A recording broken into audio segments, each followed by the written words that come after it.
Hello, my friends. This is 3D Shamrock channel, and my name is Florin.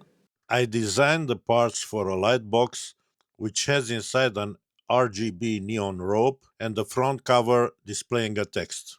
I designed the box, which is quite large, larger than a normal print bed. I had to split it in three smaller boxes, which could be assembled together. Anyway, each of these parts occupies most of the print bed surface. When I came up printing the parts, I decided to do it on my Bambu A1 printer. I watched how the printer is setting a perfect first layer. What could go wrong?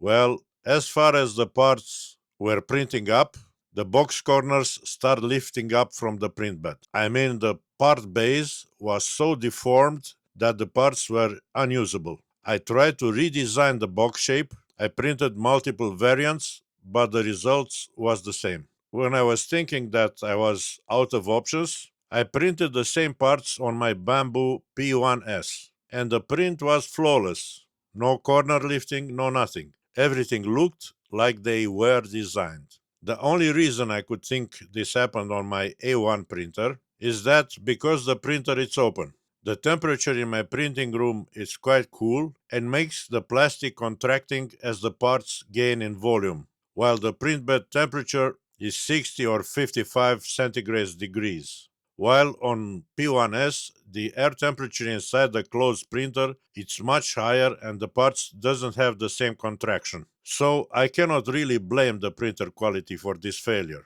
I have to deal with the material's properties as they are. On my Bambu A1 printer, parts with a smaller printing base surface were printed very well, such as this Halloween pumpkin. Only parts with large dimensions and straight corners seems to be affected. Well, I have to choose the right tool for the right part. If you find my video informative, please like, share and subscribe. Happy 3D printing, friends!